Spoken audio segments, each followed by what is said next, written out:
Getting to it, I'm fucking that money up. Wait, they don't give a fuck about none of us. Wait, we got niggas on the run.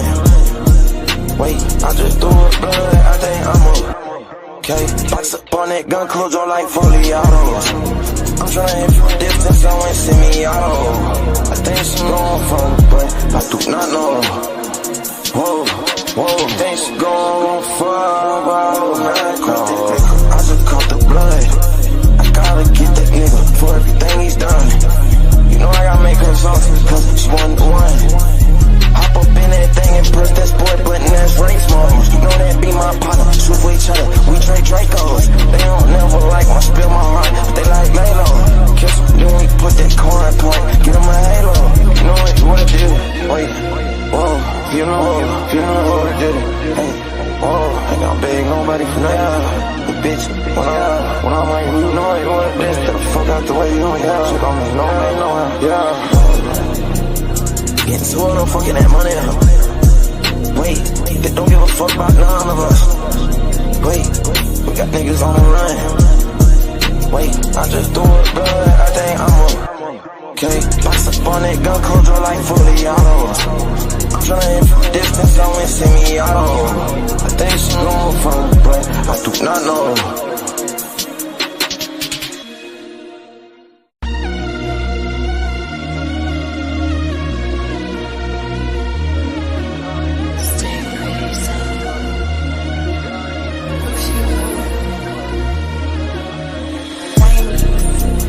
Getting to it, I'm fucking that money up. Wait, they don't give a fuck about none of us. Wait, we got niggas on the run. Wait, I just threw a blood, I think I'm okay. Box up on that gun, close draw like fully autos. I'm tryna hit from distance, so ain't see me auto. I think she going for me, but I do not know. Whoa, think she going for I just caught the blood. Gotta get that nigga for everything he's done. You know I gotta make her saucy, cause she 1-1. Hop up in that thing and press that sport button, that's race modes. You know that be my partner, shoot for each other, we trade Dracos. They don't never like my spill my heart, but they like Lalo. Kiss them, then we put that car in point, get them a halo. You know what it is, wait, whoa, you know what it is. Hey, whoa, ain't gonna beg nobody for nothing. Bitch, when I'm like, you know what it is, get the fuck out the way, you know, yeah. Shit on me, no man, no, yeah. Getting to it, I'm fucking that money up. Wait, they don't give a fuck about none of us. Wait, we got niggas on the run. Wait, I just threw a blood, I think I'm okay. Box up on that gun, close draw like fully autos. I'm tryna hit from distance, so ain't see me auto. I think she going for me, but I do not know. You know, I got a lot going on, going for nobody. You know, a lot of that shit be messed up. I ain't gonna say it to my face, I be in there, man. We'll kill your ass, man. Kill your ass, man. She be at my head, Chanel number 9 be on her. She won't leave my bed, she like Jay, she might get poppin'. BTG Frank, she pay me a visit, I'm finna walk up in Onyx. I'm at the top of this underground shit, I'll kill you, you try stop it. Big bang bucks to the Molly, she saying that she want a Molly, phone be ringing like golly. If she thought he won't stop calling. You can tell Mama them if I want famous, we would've killed that boy. They stripped that rapper and left him chainless, we don't feel that boy. He gon' kill me. Cujo ain't enough, he tryna send that boy. I just put new racks on my duffel, he be telling stories. She say that I'm perfect, then she picture perfect. Your favorite rapper ain't none to me. He a broke nigga and it's none to me. Oh, this whole nigga when she under me. She don't want cut me a break, and I'm like, oh man, she's on to me.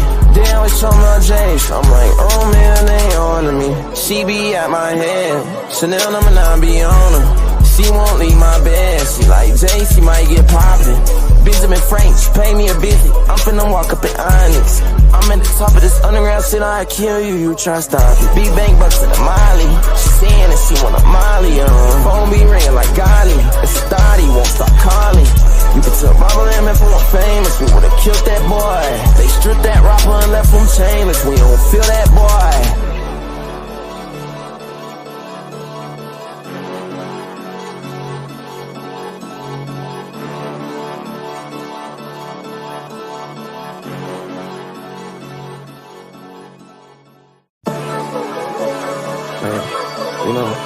been locked in on, going for nobody.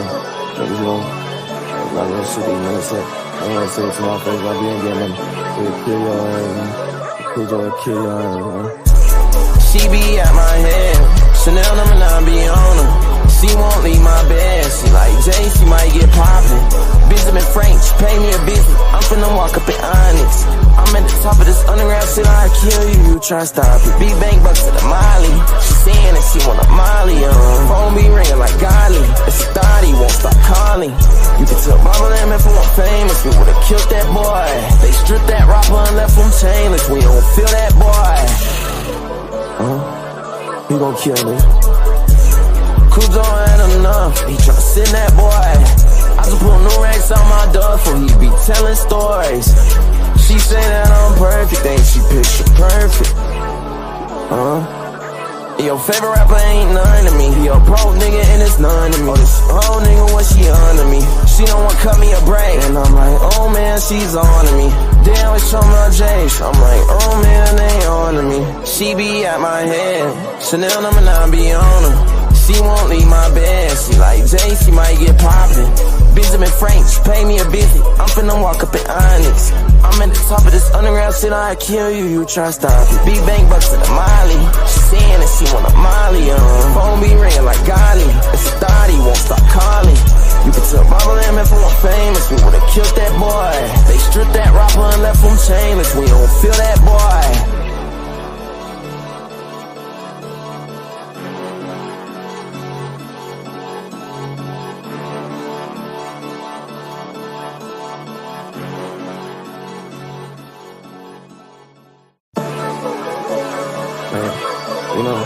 I've been locked in on, going for nobody.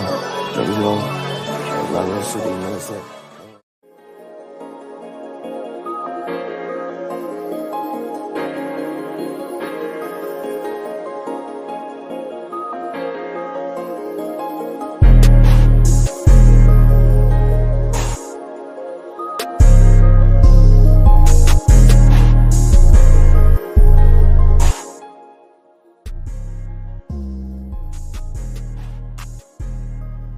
What's good, chat? What's good with y'all, bro? What's happening, everybody in the building? Salute, man. Salute to Ike for that cash. I appreciate you, bro. Appreciate you, man. Hey, if y'all feeling generous, make sure you hit that link in the chat. You know what I'm saying? I appreciate all my supporters. But how y'all doing today, man? Today, we have another character analysis. I just thought, you feel me, we just take a break from the BS, you feel me? A lot of people need a detox, you know what I'm saying? A lot of people, we just need a break, you feel me? This shit give you a headache, bro, if you let it. Can y'all hear me clearly? We coming through clear? How the audio? Let me get a 1 in the chat, bro. If you can hear me clearly.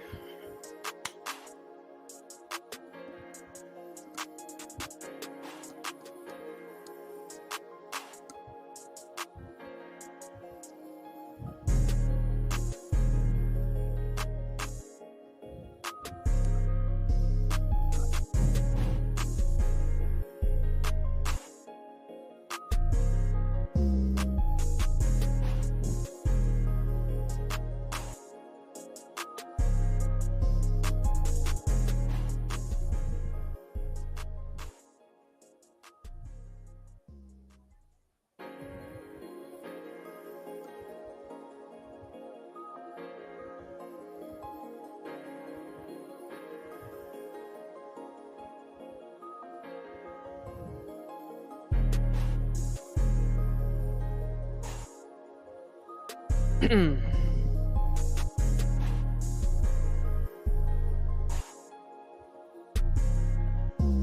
y'all hear me though? I hope so.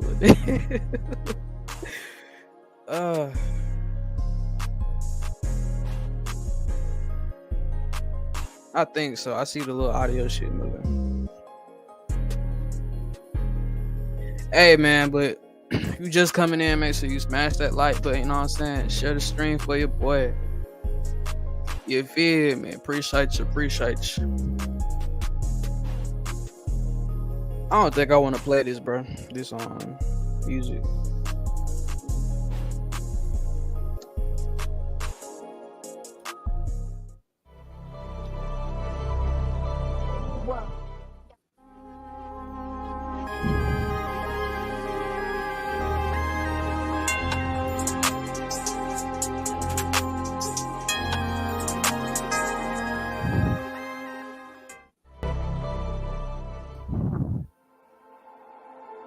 Okay, you can hear. Hey, Miss Chicago in the building. Salute to you. Peace and blessings to you as well, man.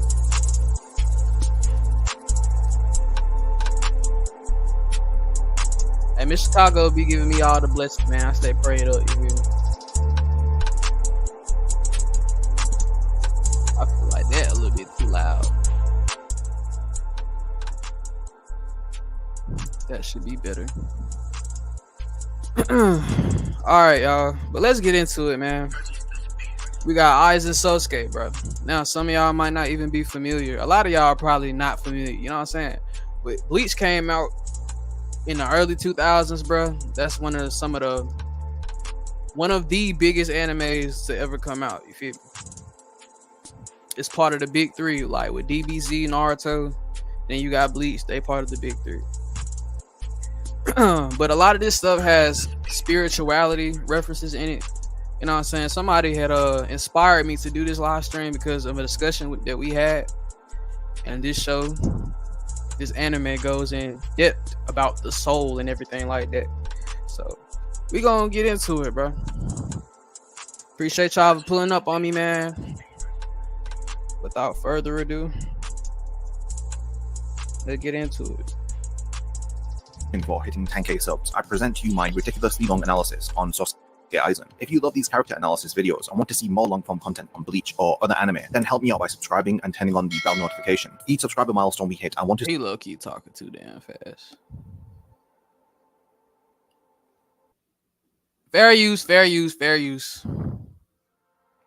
celebrated with a long-form video like this one. At what point did you think that I wasn't going to do a video on SŌSUKE AIZEN? Every video I have uploaded has all been for this one upload. Everything went all according to keikaku. Keikaku is a Japanese word which means plan. Okay, jokes aside, SŌSUKE AIZEN is one of the most infamous villains throughout all of anime. Not only is he loved by many, but he is also ridiculed for his memeable phrases and apparent arseballs throughout the series. This video was a very daunting proposition. What's good, Monique Hill in the building? Salute to you. Salute. How you doing? How you doing over there on the West Coast? Hope all is well. Hope everybody doing good. Appreciate y'all for giving a little bit of y'all time to come pull up on your boy. Y'all ain't have to do that. I appreciate y'all though.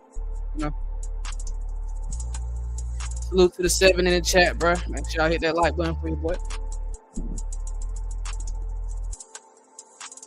And frankly a video I was reluctant to make, but as a thank you to all of you for getting me to 10,000 subscribers, I owe this one to all of you for your support. I want to really break down and analyze AIZEN and see his character for what he is, and not just some memes and funny one-liners.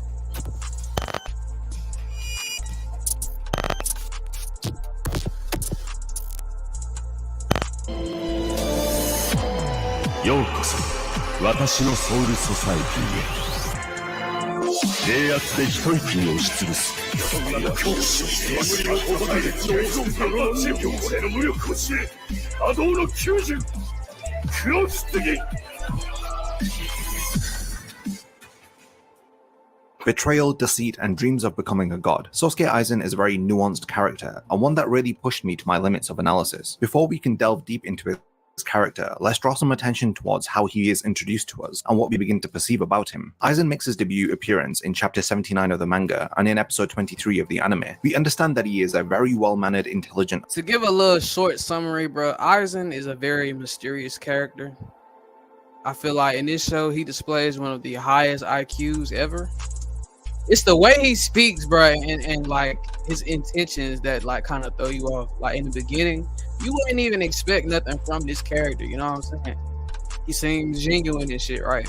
But you gotta understand, like, the society that he was operating in is fucked up. Like, it is full of deceit, betrayal, menagerie, all types of shit, bro. Everything that you could possibly think of. power moves are being made. Look at that. It sounds like the sector down there. I know. Oh, screenshot. You know about AIZEN, bro? Hey, you cultured then, bro. You cultured. That's one of my favorite characters across anime. Period. What's good? Cutting edge in the building. Salute to you, bro. What's happening, man? Peace and blessings, man. Peace and blessings. But hell yeah, Kubo Cook creating this character, bro. Like the level of like plot device. Like this nigga was involved in every major event and nobody knew. Nobody knew. Also, man, if you feeling generous, bro, make sure you hit that link in the chat. You know what I'm saying? You feeling generous? Hey, you wanna send the pension, the retirement check, you feel me? The child support that you forgot to get to the child that you really don't be claiming. You know what I'm saying? Hey, hit that link, man.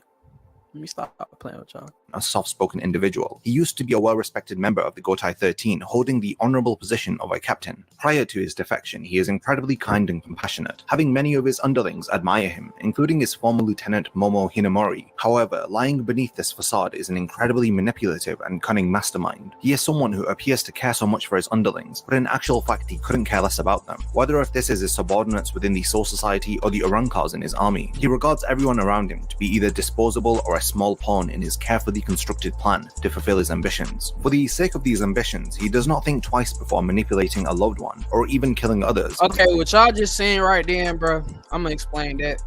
Well, he just did the old buddy. He made him fall to his knees. Okay, in Bleach. Alright, in Bleach, it's majority Shinigami. Shinigami are aka death gods, gods of death. You know what I'm saying? They normally embrace some type of aspect of death, and they guide souls to the afterlife, which is Soul Society and everything like that.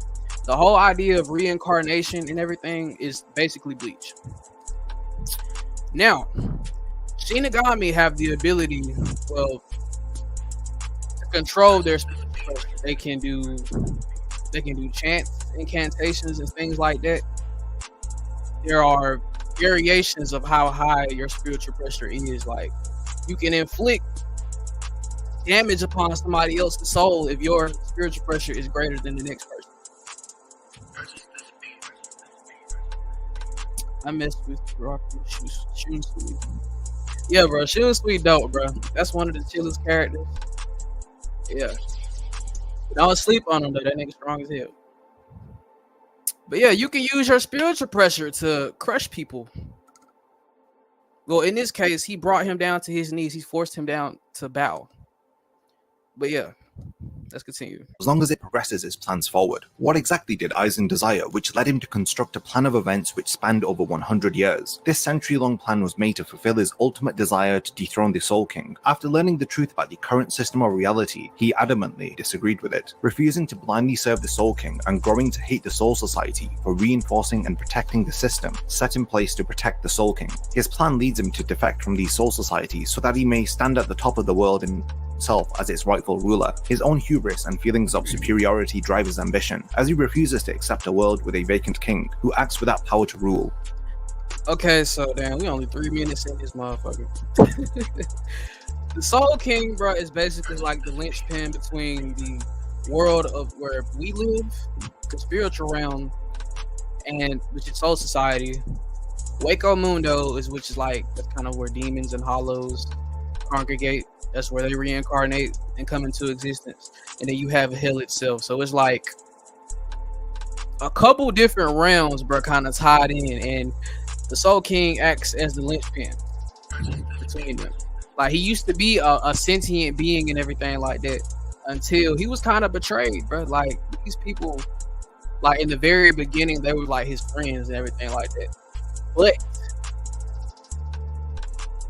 I don't know, for some reason they decided like, he has all aspects of Bleach. Like, he basically embraces every different kind of soul, like hollows, Shinigami. He basically has all of these abilities. That's what makes him the Soul King. You know what I'm saying? Essentially, he can control everything, and he kind of keeps everything together. But he could do this before, but they just took away his like sense of self. which is fucked up. What's good, CX in the building, bro? What's good with you? Y'all gonna have to keep up. I know I'm saying a lot. But yeah, man. The Soul King exists to mainly maintain the order of reality. He is an absent ruler, and it's this that disgusts Aizen, who deems himself to be far too intellectually superior to be ruled by such a pitiful excuse of a king. This is backed up in chapter 421, when he is being sealed by Urahara. He yells that he despises him, telling him with a mind as brilliant as his, why does he accept the Soul King and the nature of reality? He asks how he can keep obeying that thing. Urahara tells him that without the Soul King, the Soul Society would become divided. It is the Soul King who binds them together. Urahara accepts the way that the world is, but Aizen is enraged by this mentality. He tells him that his logic is that of a loser's. Aizen's last words before he is sealed by Urahara reveal a lot about his mentality. He is so frustrated, and for once overcome with emotion, he blurts out the logic that underpinned his entire plan. He states that a victor does not ask how the world is, but rather how it should be. This one quote should be enough to understand Aizen's obsession with changing the status quo. In his first appearance, we see Aizen speaking with Renji. He begins his... So his idea is basically might is right. Without strength, you have nothing. If you have the power and the intellect to change things, why wouldn't you? Why are you being complacent?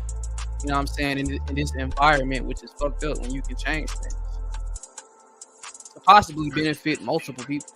So that's basically what he was like insinuating right there before getting sealed away. Manipulation very early on. If we analyze this first appearance retrospectively, we can see that he is planting seeds of doubt into Renji's mind about the circumstances of Rukia's execution. He discreetly asks for his opinion if he thinks that Rukia deserves to die, detailing how the punishment is excessive for the crime that was committed, the time until the execution being shortened from 35 to 25 days, and lastly, the use of the Sokyoku to execute her, as typically it is reserved for captain-ranked Soul Reapers. Aizen, who already knows who is behind all of this, begins to make Renji doubt what is happening. He reveals that he thinks someone else is behind all of this. Renji is surprised to learn of a possible conspiracy. This subtle manipulation is enough for him to question the events and eventually begin to conspire against the execution of Rukia after he is defeated by Ichigo. Aizen manipulated the entire Soul Society and even us, the reader, into trusting him and feeling sorry for him after we are led to believe that he was killed. All of this effort, all for the purpose of changing the status quo through acquiring the Hokyoku. After this brief look at his psychology and motives for his actions, I now want to delve into the subtleties of his behavior. Okay, so explaining what the Hokyoku is basically like an orb, bro, that is from like the beginning. Let's say, what would you call it? The Soul King is basically the progenitor of every Bleach race. You know what I'm saying? He came into existence alongside other beings and everything that are very powerful and shit like that. And basically, this orb is a piece of that old world before, when everything was one instead of like split. The Hokyoku can manifest desires. With your soul or whatever and your subconscious, you can basically make the Hokyoku submit, you know what I'm saying, whatever type of will that you're trying to manifest and everything. The Hokyoku can grant that. And what Aizen was doing was basically becoming everything. Like, this man was opening his third eye for real. Like, he basically made his soul ascend. The Hokyoku consumed his soul and he was reborn. Pulling back his deceptive mask that he puts on so that we can reveal the truth behind his lies. It is all about motive, and there is plenty of motive when it comes to Aizen. To understand Aizen, we need to see how he behaved and the consequences of his actions during the different points of the story. I'll be focusing on 3 key moments within the story. Firstly, before his betrayal. Secondly, after his betrayal. And lastly, how he acts after his defeat. Naturally, we begin the story prior to Aizen announcing his betrayal to everyone. From his appearance to his actions, everything about him during the Soul Society arc is so unassuming. I don't know about anyone else, but I grew to develop a respect for Aizen, especially after seeing his caring nature that he shows towards his Lieutenant Momo. Her respect and faith in her captain is incredibly infectious, leading you to suspect nothing. When we discover that he has died, he fools everyone, including us. His manipulations extend beyond the pages of the manga. I remember the shock that I felt when I learned that Aizen had been killed, and especially in the manner that he was murdered, seeing him pinned against a wall with blood running down it, a brutal murder on display for everyone to see. How could someone so calm and well respected deserve to be killed in such a dishonorable way? today? These are the types of questions I remember asking myself prior to his betrayal. I stated earlier how Aizen began his manipulations with Renji. His deceitful lies lead everyone to believe in a conspiracy, which causes factions to form within the Soul Society, who are either in favor of or opposed to the execution of Rukia. The key component of Aizen executing his plan to acquire the Hokyoku was the removal of the Central 46. In chapter 168, we learned that the Central 46... The Central 46 is basically like our government, bro. If you think about all them old white folk, that's basically them, bro. They have no type of, like, they don't live in these shit that they often discuss and everything, and want to reside laws over. You know what I'm saying? It's kind of like a very cold and distant relationship with just society in general, and they dictate that of which everything, like laws, executions, all that type of shit. So he decided to unalive all of them because y'all are useless. Y'all are old, and y'all just basically like, you're holding us back, bro. Basically. have all been murdered. They represent the highest court in the Soul Society. The decisions that they make are absolute. It is apparent that they were killed a long time ago, and the orders that the Soul Society were receiving were false and from another party, which of course is Aizen. He orders for the date of Rukia's execution to be moved up and deliberately plans for her to be killed by the Sokyoku so that her body may be destroyed while the Hokyoku within her remains intact. He also deceived everyone into believing he was killed, making it appear as though it was Gin who killed him. He even manipulates his Lieutenant Momo to believe that he was killed by Hitsugaya, who she has known since her childhood. Momo is incredibly loyal to Aizen. That is because he says it himself in chapter 173. He trained her so that she could not live without him. In chapter 169, Momo meets Aizen after his supposed death. She is relieved beyond belief to know that he hasn't died. We see how he speaks to her softly, places his hand on her head like a paternal figure. These subtle behaviors deeply affect Momo. She is too caught up with his deceit to even question why he faked his death. She is just happy to know that he is alive. He is a very high level manipulator, bro. Like, it's parts about him that are like, damn, nigga, like, that's kind of evil, bro. He allows you to let your guard down and everything, then he'll get your ass. Like, basically, essentially, bro. It's all a facade, bro. He apologizes for making her worry and thanks her for all the time that they spent together. He literally butters her up and lowers her defenses, makes her feel comfort and happiness before we experience his treachery for the first time. He bids her farewell by impaling her through the chest with his Zanbakuto. He just looks at her lifeless body with no remorse.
Alright, we back.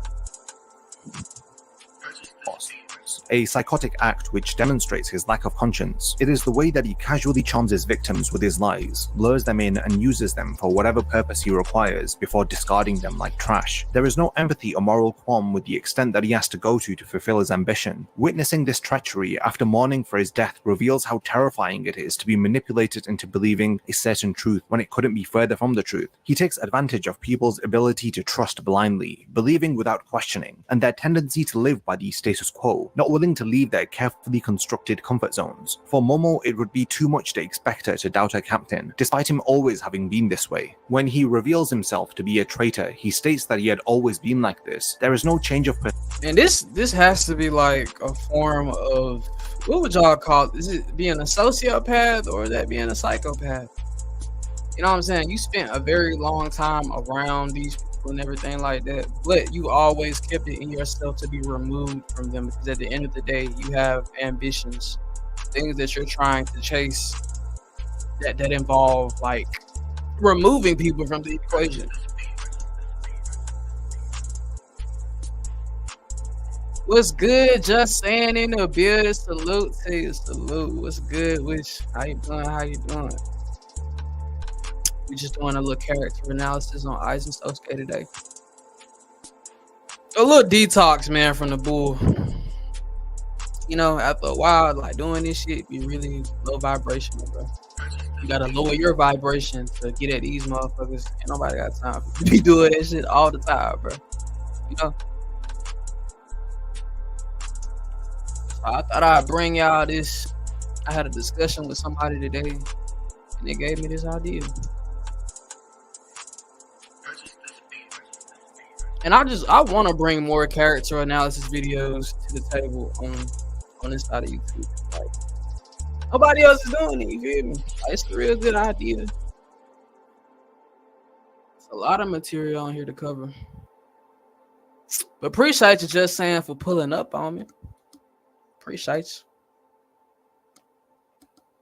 Personality or motives. Nobody realized his true nature, and he took advantage of that, like the opportunist that he is. He orchestrated all of this just so he could acquire the Hokyoku, which is sealed within Rukia's body, all for his ambition, which is revealed to us in chapter 178. As Aizen is ascending, Ukitake asks him why. Aizen reveals he did all of this in the pursuit of greater heights, but Ukitake asks him if he has allowed himself to fall so low from his respected position. Aizen tells him not to kid himself as he leaves while revealing his true ambition, stating that nobody has ever stood atop of the heavens before, not even the gods. This vacant spot is now reserved for him, as he declares the vacancy to now end. From now on, he himself will stand at the top as the ruler. This is the point where his betrayal is known, and his carefully constructed plan is executed. However, what occurred during the century-long build-up?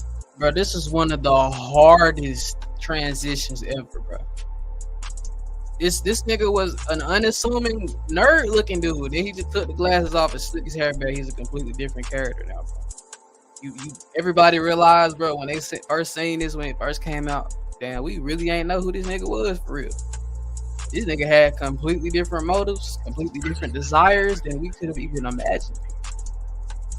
He quite literally said, "No one has sat at the throne of heaven, but I will."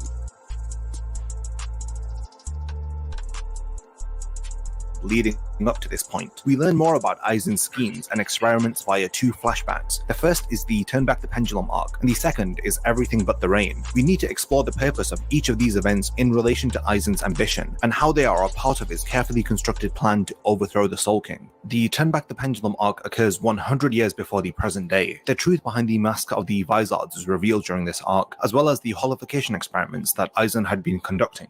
During this flashback, Aizen was the lieutenant of Squad 5 under the care of Captain Shinji Hirako. Aizen had been studying to create a Hokyoku of his own, a device that blurs the boundaries between a Hollow and a Shinigami. The Hokyoku allows the individuals of one race to attain the powers of the other. It also has the ability to sense the desires of those. See what I told y'all? It grants you the abilities of the other race, essentially making you a hybrid, tribrid, or whatever. There are hella different spiritual essences within the world of Bleach, and they take on many different forms. And also, the Hokyoku can sense your desires. I mentioned that earlier. You know, whatever you are trying to manifest, like, it can literally be anything. That's why this power can be dangerous. You know what I'm saying?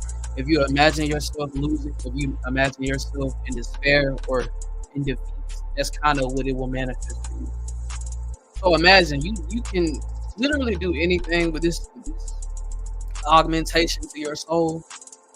But I really think that you have to focus on what you're trying to bring forth into the world. What are you trying to manifest?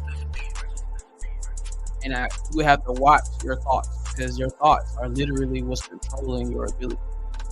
Yeah. That's the thing.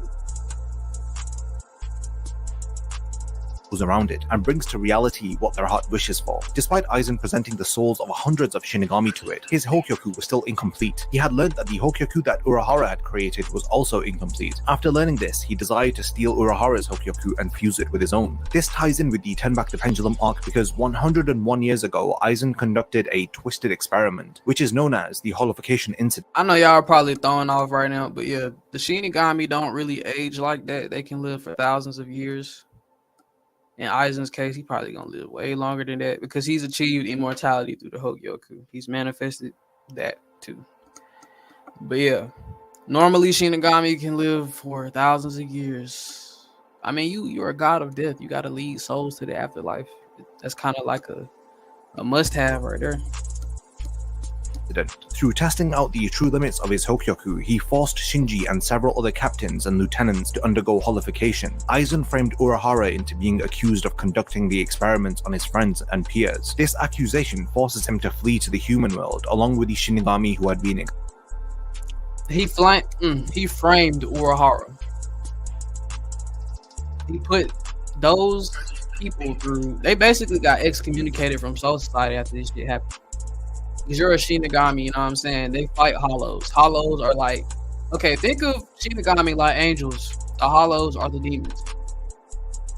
And it's kind of like their thing to fight them back and everything and suppress them. So when he hollowified them, they became like a mixture between Shinigami and Hollow.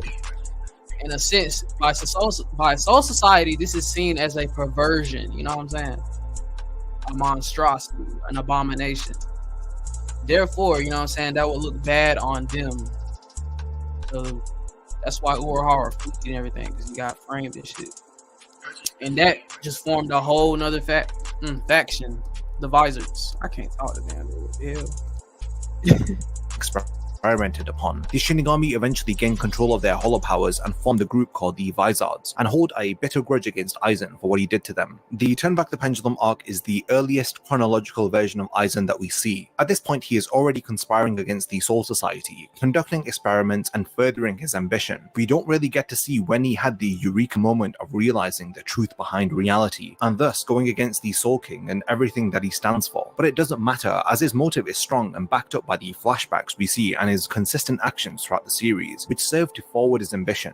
The Pendulum arc introduces us to the concept of the Hokyoku, as well as explaining why Urahara created his own Hokyoku, as he desired to find a way to strengthen Shinigami through using hollow powers. We then see how Aizen uses his Hokyoku through the everlasting trauma that Aizen inflicts onto his peers and comrades. Before the Soul Society arc, he had already ruined and sacrificed the lives of multiple people in pursuit of his selfish desires. We once again see the devastation that Aizen leaves behind in his wake, causing Urahara to lose everything and be exiled, and the Vizards who ended up being involuntary subjects to his inhumane experiment. This results in them being treated no different to Hollows, and were ordered to be killed by the head captain. Urahara was forced to pick up the pieces left by Aizen. Having lost everything, he desired to destroy the Hokyoku that he had created, but it was not possible to do so. He deactivated it and placed it into the soul of Rukia. He gave her a Gigai, which would convert her soul into a normal human forever. His plan was for the Hokyoku to lay dormant within her. However, he did not know that it was Aizen who deployed Rukia to oversee Karakura Town and deliberately led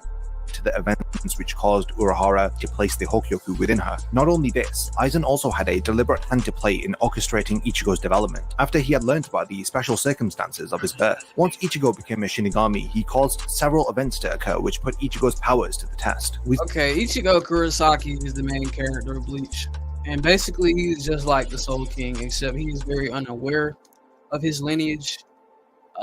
He has the powers of a Hollow, a Shinigami, a Quincy, which is basically like, okay, we gonna get into all of that later, but Quincy is basically Jesus blood, let's be honest. Yeah, like the Soul King had a son or whatever, and I don't know like if he just broke off of his existence, but he didn't have a son in a traditional way. But you know the term Yuha or like Yahweh? Basically, Yahweh is his son. Like that's like the progenitor of the Quincy and everything like that. and Ichigo has a direct line connection to him. He's got so many layers. This probably sound like another language. Yeah, bro. For people that ain't never heard of it, it's gonna be confusing as hell. Bro. That's why I'm trying to break it down so y'all understand. Cause a lot of this shit be references to shit we done already read or seen before, but just different names and you know what I'm saying, terms. But hell yeah, I hope y'all entertained, man. Also, bro, make sure you hit that link in the little chat. You feel me? Feeling generous, want to hit the cash out. Please, what's the else? Channel. I appreciate y'all. You see this revealed to Ichigo in chapter 397. We learn that he deliberately hastened his development. He does so by sending the hollow Fisher D to attack his family, or causing Orihime's brother to become a hollow, making a Menos Grande appear after Uryu had used the hollow bait. Yeah, so Aizen basically did all of this, bro, just to see what the hell would happen. He has a very scientific mind, a mind that wants to experiment, just to see what the hell will happen. And we see that most scientists, bro, usually remove their emotions from their subject, you know what I'm saying? Whether that be an animal or an actual human. But you see he is kind of, what would you say, unhinged, bro. Like the guy kind of is detached a little bit.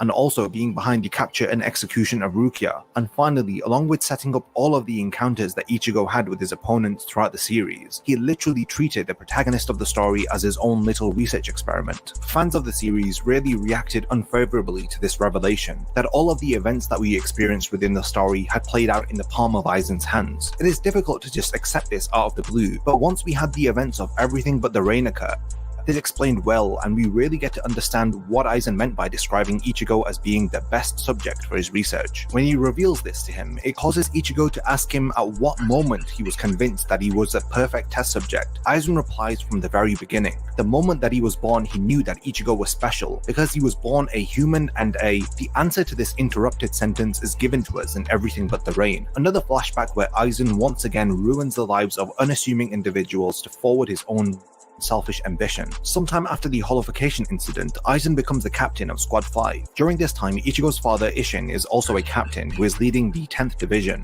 Aizen is still conducting experiments which involve hollows. He is also trying to locate where the Vizards have been hiding. Aizen creates a hollow called White, while Isshin investigates a city called Naruki, where the station Shinigami there had died in an accident, along with recent reports of 2 further casualties in the area. At the time, Isshin left alone to find the cause of the deaths. Hitsugaya and Rangiku, who are This is the prequel. This is like when Ichigo was I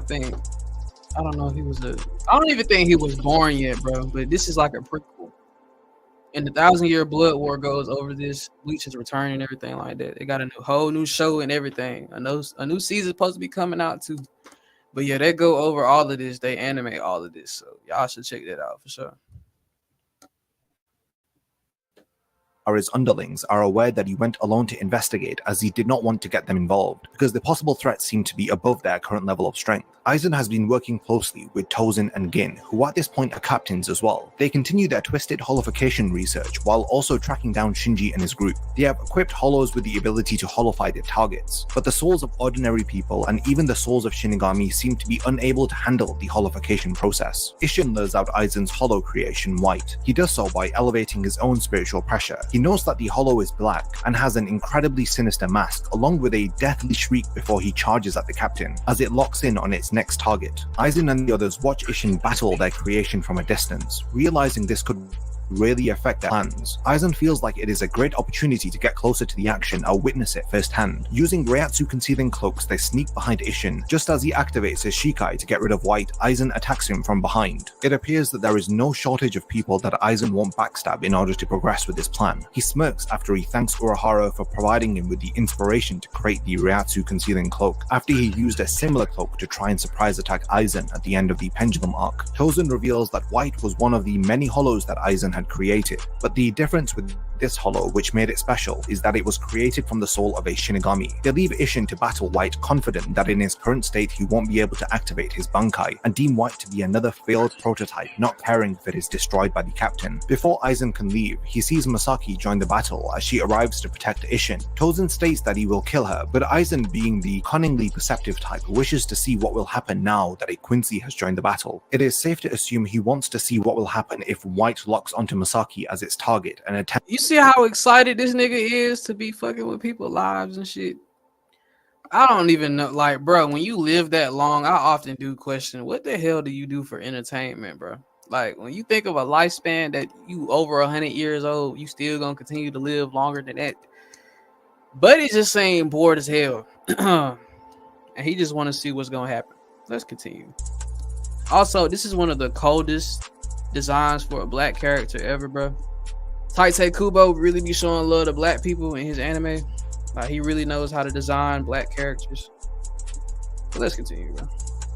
Attempts to holofy her. A Quincy being holified is indeed a rare sight not to be missed. Sure enough, Masaki allows White to charge at her and bite her, while she fires at point-blank range a Quincy arrow right through its head, killing the hollow White. Aizen is very surprised by this turn of events, as before White died, it self-destructed. Once Aizen, Tozen, and Gin leave, we learn through Tozen's rant that White was successful in holifying its target Masaki, as it advanced from the target holification phase to the final metastasize phase. What is surprising is that it advanced to the next stage on a Quincy. Tozen deems this experiment to be a failure. The plan had been for White to holify its Shinigami, not a Quincy, but Aizen, being optimistic, states that White indeed strayed away from their initial goal, but it ended up exceeding their expectations. An unexpected situation occurs. This is the holification of a Quincy. This is a situation that they did not predict would occur. This excites Aizen, as White was created from a dead Shinigami. It then chose a Quincy as its target for holification. Aizen is intrigued to monitor what happens next. This explains why Aizen had been closely watching Isshin and Masaki and knew about Ichigo from the moment that he was born. From the very beginning, he knew these.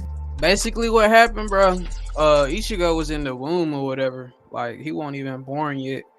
And this hollow reacto leaked into his gene pool and everything. Like, he's already has the mixture of a Shinigami, his father, and his mother is a Quincy, you know what I'm saying? So that's already 3 things. Significance of his birth, being the firstborn to a Shinigami and a Quincy who had an attempted holification. This explains why Aizen planned for certain circumstances to occur in Ichigo's life, along with testing him through making him battle several different opponents, chosen especially by Aizen in order to develop Ichigo's strength. He stationed Rukia in Karakura town and was behind Fishbone D attacking his family. This chain of events led to Ichigo becoming a substitute Shinigami, and from here on out, he was just another piece of Aizen's plan. He monitored Ichigo closely to understand how a Shinigami's powers can be. Hey, what's good? Lou Jenkins in the building, bro. Salute to you, salute to you, salute. Hey, bro, I had emailed you, Lou. Check your email, bro. I had emailed you, bro. Get back at me, though. Make sure y'all hit that like button if you just coming in too, man.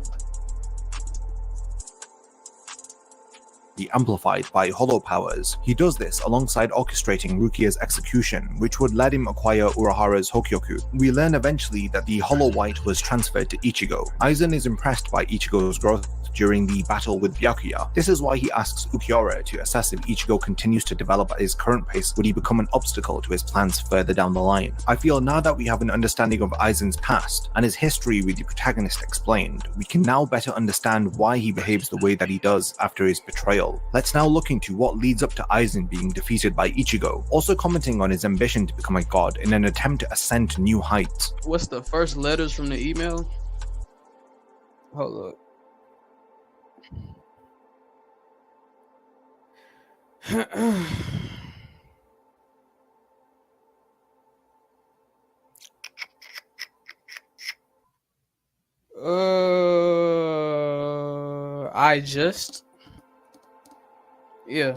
I just is the first 2 letters.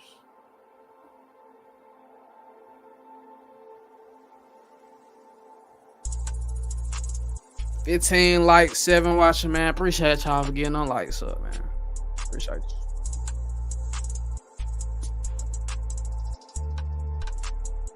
you. Yeah, it should be I just. But I sent it too, so I don't want to give your entire ear. I mean, I got my email in my description, but shit, hey. If you see the description, it's basically that. It should be under that. But yeah. But get back at me on that though, man. How this ironically leads to him being banished to the deepest depths of prison, far removed from the heights of the Soul King that he was so determined to take the place of. After departing from the Soul Society, AIZEN forms his Espada. He is very manipulative, even with his own men. This is demonstrated in chapter 213 when Tozen brings the disobedient Grimmjow to him, so that he can be disciplined for going to the human world without permission. Tozen demands that Grimmjow apologizes to AIZEN for disrupting his peace, but AIZEN states that he isn't angry at Grimmjow and considers his act. Okay, so AIZEN went to a whole nother realm, bro, and he just created his own little congregation. Essentially, he evolved these hollows. All right, hollows have levels and everything. You know what I'm saying? When you reincarnate, you start at the lowest level, and Vasto Lord is like the most powerful. That's the closest thing to human looking you're gonna get from them, while they still maintain animalistic natures about themselves. They basically embrace a carnal type of nature. I'm going to check it out. Bleach in One Piece is my favorite next to Dragon Ball. Yeah, bro, Lou, right? Hey, you already know, man. Bleach is hard as hell, bro. If you seen the new anime that came out, bro, they done stepped up the animation. Like, for sure. The frames is immaculate, my nigga, them fights. Especially with this next season that's gonna be coming out, because they ain't even done with 1,000 Year Blood War. This shit finna be dope. To be an overzealous display of loyalty. In the manga, we see AIZEN glaring at Grimmjow, asking him if he is wrong to describe his actions as such. Grimmjow says that he isn't. AIZEN knows that Tozen will not be satisfied by this alone. He lets this scrap between his men unfold before his eyes, knowing full well that Tozen will want to seek some form of justice for Grimmjow's actions. He indirectly allows for Grimmjow's arm to be severed, and then prevents Grimmjow from retaliating. It is entertaining to see AIZEN behave as a villainous ruler, maintaining order amongst his group of arrogant and egotistical subordinates. After Grimmjow leaves, Gin is revealed to have been eavesdropping. He sarcastically remarks that he is cruel for playing with his men like that, confirming that he knew how Tozen would have reacted after what AIZEN had said about Grimmjow's overzealous display of loyalty. This also acts as a foreshadowing to AIZEN showing little to no care when his underlings are killed in fake Karakura Town, and how he disrespects Haribel by attacking her when he begins to lose his patience and shows his true colors. AIZEN is very intuitive and can predict how his opponents will react to his actions. This is what fucked me up about his character is just how he treated everybody. Like everybody else got emotions, bro, too. You know what I'm saying? Not just your ass, nigga. People got hopes, dreams, and desires and shit they want to do. But he just, you know what I'm saying, in the pursuit of power, he said, fuck all that. Y'all will bend to my will, or I will fucking remove you.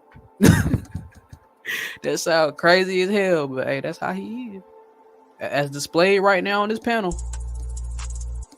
Demonstrated firsthand when he requests for Ukiura to kidnap Orihime, and has planned to use her as bait to lure the Gotai 13 to Hueco Mundo to separate their fighting power in order to launch a counterattack against them in fake Karakura Town. When AIZEN arrives in Karakura Town, he is not the least bit affected by the Gotai 13 replacing the real Karakura Town with a replica. He is also not fazed by Head Captain Yamamoto sealing him, Gin, and Tozen with his ability Jogaku Enjo. He isn't worried, as he expects his Espada to be able to defeat the Gotai 13 without their help. He calmly waited for his subordinates and planned to go to the Soul Society and create the Oken there. AIZEN remains relaxed consistently when his plans are altered and unaccounted for obstacles appear before him. We see this when he doesn't expect Isshin to be fighting against White, when he didn't expect Shunsui and Ukitake to destroy the Senkaimon in the Soul Society arc, and even now not expecting Karakura Town to be replaced with a replica. One aspect of Aizen's story that I find intriguing is his relationship with Momo, and how Hitsugaya develops a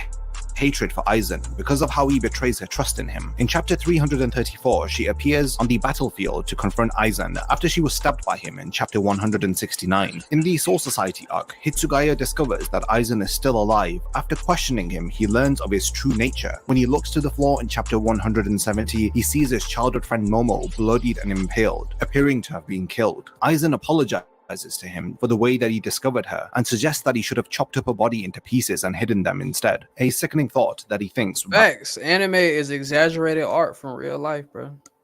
Like dead ass. There's people like AIZEN out here, you know what I'm saying? But they ain't got the resources nor the power to do what he does. But just imagine if we did have shit like this out here, it would be people like that, you know? People will inevitably get bored, bro, and want to see what they can alter in the world, want to see what significance they could make, you know?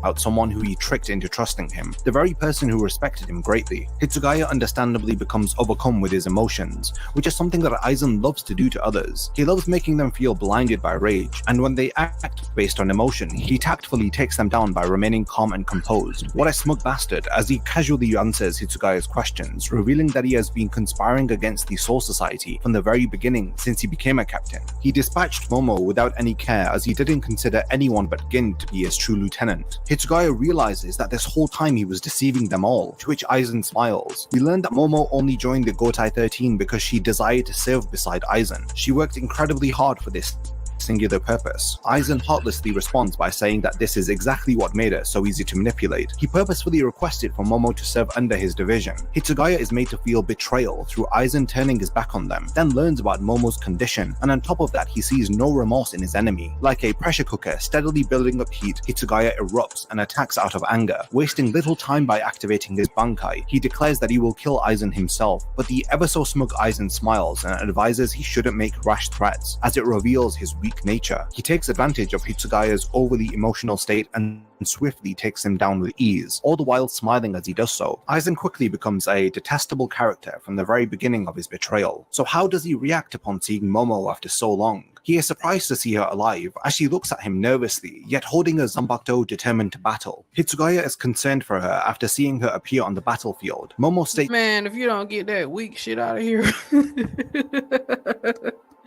Hey, bro, you just saying, "Oh, buddy, get bodied." Why the hell would you approach him?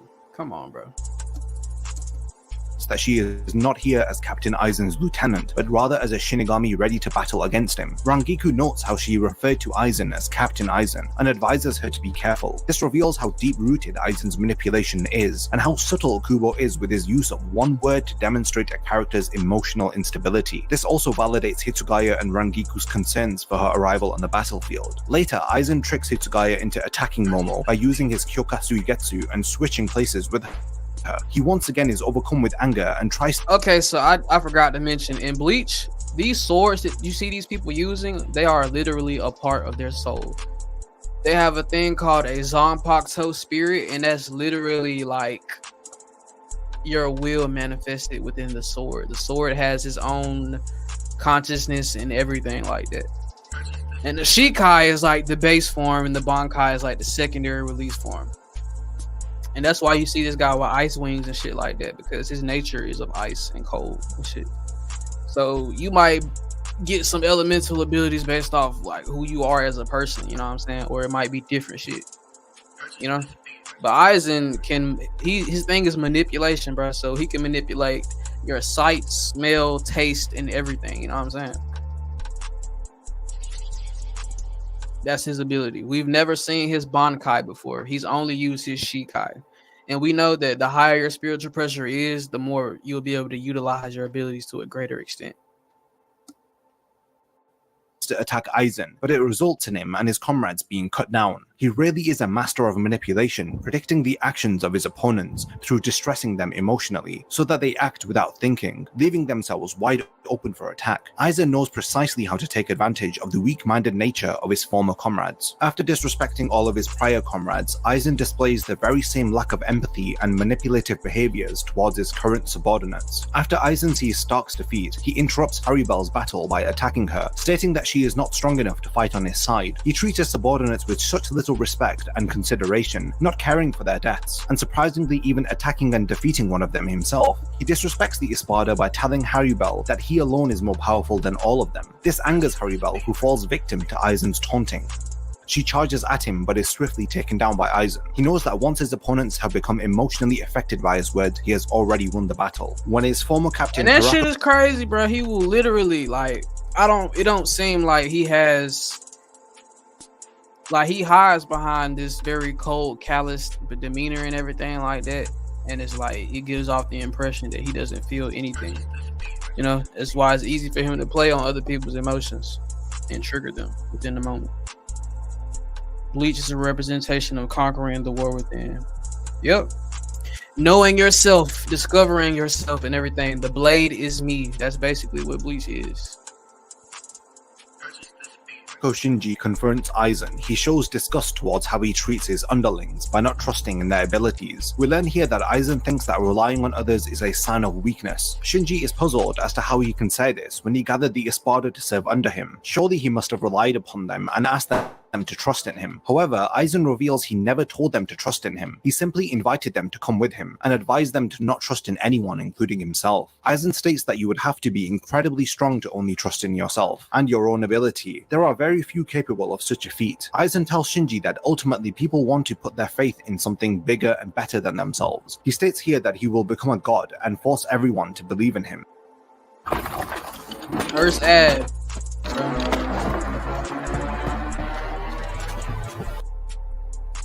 Looking back at all of Aizen's underlings throughout his history, his relationship with Gin Ichimaru is the most intriguing. It helps us to learn more about Aizen as a character through observing their interactions and analyzing Gin's final act before he is defeated. Gin is able to see past Aizen's lies and his manipulations. He frighteningly is always around the corner listening in on his boss, and seems to know more about Aizen than anyone else in the series. He comments on how cruel Aizen is to toy with his underlings in the Hueca Mundo arc, or how he was enjoying watching Ichigo and his friends progress through Los Noches in chapter 255, and how he noticed Aizen was surprised to see Momo was still alive in chapter 334. These subtle observations seem to remind Aizen that he is being watched, and his every behavior is being analyzed. It would seem that Gin was doing this in order to learn everything he could about Aizen, so that he could exploit a singular weakness to take him down. Aizen is about— Do I rock with Mr. Tomo? Yeah. Yeah, I'm stuck, damn. I'll be watching some of his breakdowns too. Yeah, majority of the Bleach YouTubers I be tapping in with, bro. Even the smaller channels. Everybody got a different take, you know what I'm saying? It's interesting. Cause this shit, yeah, like you said, it got layers to it, bro. It's so much. It's even little things that you might discover. It's like, I ain't noticed that the first time I watched it. But yeah. Tomo do good content on Bleach.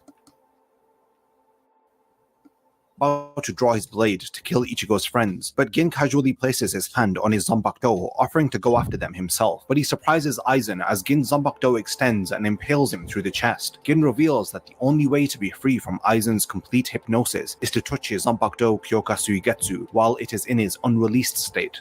Okay, so Gin, bro, is the friend of Rangiku, the big-breasted lady that y'all just seen with the reddish kind of hair, brown hair. Yeah, Gin basically, he's a genius too.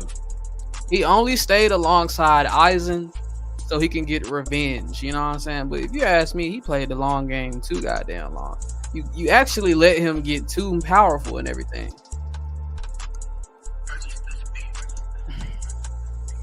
The best fight was Ichigo versus his Zanpakuto. Almost, you almost had it, bro. You almost had it. I done heard that damn word so many times. I know how to spell it exactly like it is. Right. But yeah, Gin has the ability to extend his sword for miles, bro. Miles, bro. He can literally imitate what you would do with a gun with his sword, bro. It's like rapid fire. He can make it extremely short and extremely long, and it can travel for, like, it can break the sound barrier. Let's just say that, bro. He can do that. And you know how, like, all right, when you release something and then you retract it, like, he can create shock waves and shit doing that.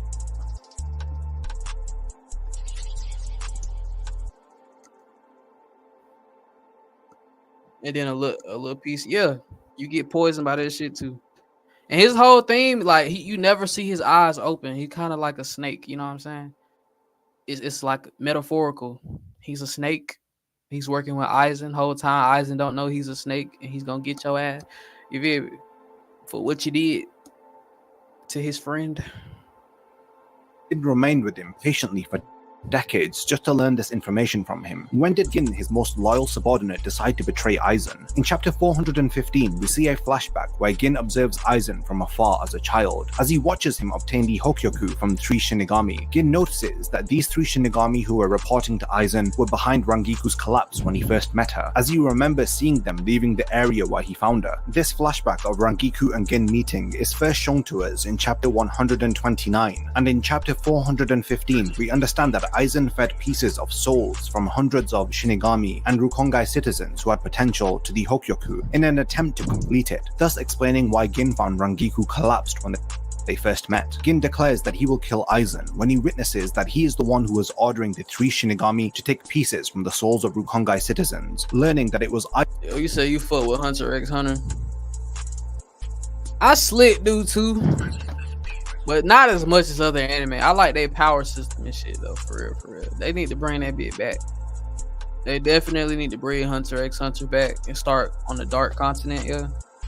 That shit is mysterious. We got a whole side of the damn map that ain't even been discovered yet. And this nigga gone. I don't even know if he gonna be able to use Nin anymore since that transformation he did.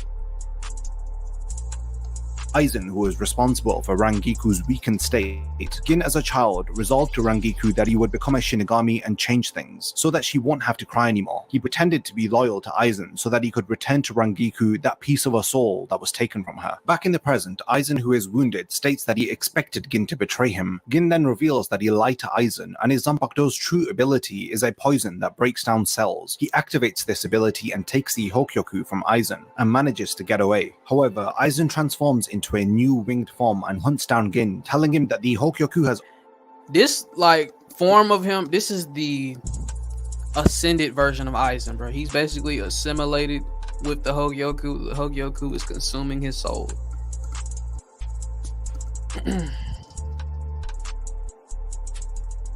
Oh God, bro, they need to do the Dark Continent arc, bro. I know people finna be getting bodied like a motherfucker. They gonna go over there with a whole boat of people, nigga. It's only gonna be a few a few fighters left. We already know who it's gonna be too. I'm ready for the power creep though. Like, how strong is they finna get?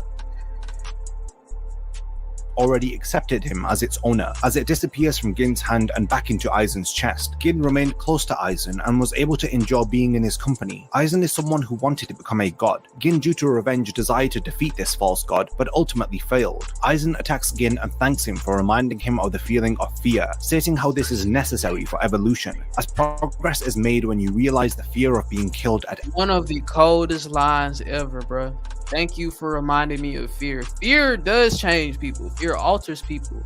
And in many ways, bro. It will make somebody not want to ever experience that hard time that they had to experience ever again. You know what I'm saying?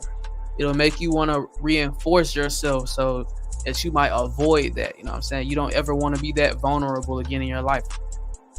And that's basically what happened within this moment. He just evolved. No more fear. any moment. Thanks to Gin, he now has surpassed both Shinigami and Hollow, acquiring a form of existence far above them. This realization of fear contrasts with the end villain of the series you watch, and I will later go into the differences between these two antagonists. I just spoke about him, bro. He's basically Bleach Jesus. His whole design, it looks something like that, but this beard is just different, you know. But yeah, he's the son of the Soul King, you know what I'm saying, progenitor of the Quincy. And how they both had differing ambitions and ideologies. Now, after covering Aizen's path to becoming a god, he has now arrived at the edge of reason and is confronted by Ichigo. His special research subject appears before him. Aizen is disappointed as he states that he doesn't feel any spiritual pressure from Ichigo. However, Gin, who is about to die, looks up at Ichigo and is... Okay, so to break that down, Bleach is so crazy, bro. The power system is so wild. I guess your spiritual pressure can be so high that nobody can feel it. You would have to be similar in strength and spiritual awareness in order to feel this person's presence. And basically what Aizen is saying, I can't feel you, you know what I'm saying? But he underestimated his opponent because he's too arrogant. Let's continue. Reassured just by looking at Ichigo's eyes, saying that he appears to be stronger than before. He dies after feeling like he can leave the rest to Ichigo now. A man on the verge of death is able to see what Aizen is so oblivious to. This first act of arrogance foreshadows That's the first time he opened his eyes, I think. The very first time he ever opened his eyes. Aizen's downfall. Let's now look at the final battle between Ichigo and Aizen. When Ichigo first arrived in Fate Karakura town to challenge Aizen, he was very vulnerable to Aizen's taunting. But on this occasion, after having learnt the final Getsuga Tensho, now it is Aizen who is baffled by who stands before him. In chapter 417, Ichigo silences Aizen by forcibly escorting him away from a densely populated... Fat screenshot. This shit is crazy, bro. He orchestrated all of this, bro. And I really think it all comes down to loneliness, bro. This guy was trying to create a rival for himself, to fill that void, you know what I'm saying? He don't feel like nobody truly understands him in this world. So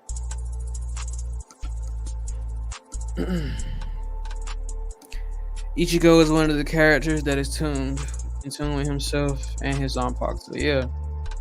Over the entire story, bro, he's coming to learn his lineage and everything and the circumstances of his birth, and that unlocks new power levels for him, or shit he already had that he didn't have the capability of utilizing before.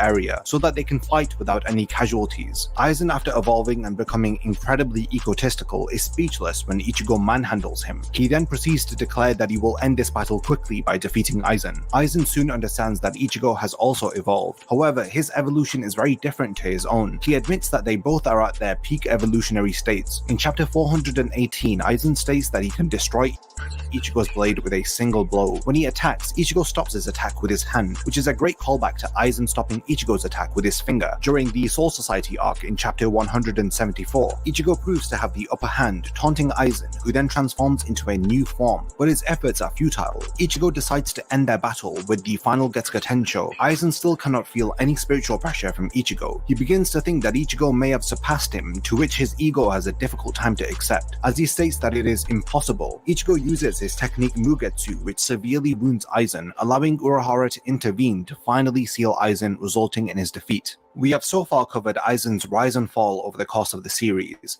Let's now further analyze Aizen's monologues, his desire to evolve and transcend, and ultimately how and why he tried to become a god and failed. Bleach is riddled with references to religion and philosophy. Aizen's character is expanded upon further when we begin to explore these references and their meanings. Let's begin with the very device which propelled his ambitions and allowed him to manifest his heart's desire. The whole concept of the Hokyoku is really underappreciated. For the most part, it is perceived to be essential. Facts, Blue. He just had to learn about them abilities, bro. He already had them within. It's a callback to nature and nurture, man. To the immediate plot and motivation of the characters, but considered in the grand scale of the story to be insignificant. Comparisons of the Hokyoku to what screenwriters would call a MacGuffin are common. I don't think that the Hokyoku is an unexplored tool, made just to drive the plot of Bleach. The core principles behind it stem from the Hindu and Buddhist interpretations of the Philosopher's Stone, called the Chintamani Jewel. Similar to the Hokyoku, the Chintamani Jewel has an ability to fulfill wishes. At some point in the story, both Aizen and Urahara realize the origin of their reality and the truth behind the Soul King. The truth behind the current state of existence in Bleach is explained by the original sin, which is revealed to us in the Can't Be Your Own World novels. Y'all heard that right? The original sin. What is the original sin in the Bible, bro? Bleach is just one big, it's like a portion of the Bible, bro. Like, Published after the serialization of Bleach. The original sin is an event from the past which changed and shaped the world, but because of its morally questionable nature, any mention of it is purposefully erased from history. The fall of Aizen, Ginjo's grudge against the Soul Society, and the 1000-year Quincy Blood War. These conflicts are linked to the original sin. For the purposes of this video, we need to know that in the beginning the world was complete, and death didn't exist. Then the Shinigami separated the world into different realms: Hueco Mundo, Soul Society, the Dangai, and the human world. The god of the previous reality had his powers and body parts separated via a special ritual. He was then sealed forever inside a crystal prison and was now referred to as the he used to be very sentient, you know what I'm saying? He came into the world at his very beginning, and yeah, he was everything, you know what I'm saying? He was every race. Everything was just one at one point, and he was betrayed. Facts. The parallels to the Bible are all throughout Bleach. Facts, bro. A portion of many religions and philosophies, especially Buddhism, bro, and Hinduism. Hell yeah.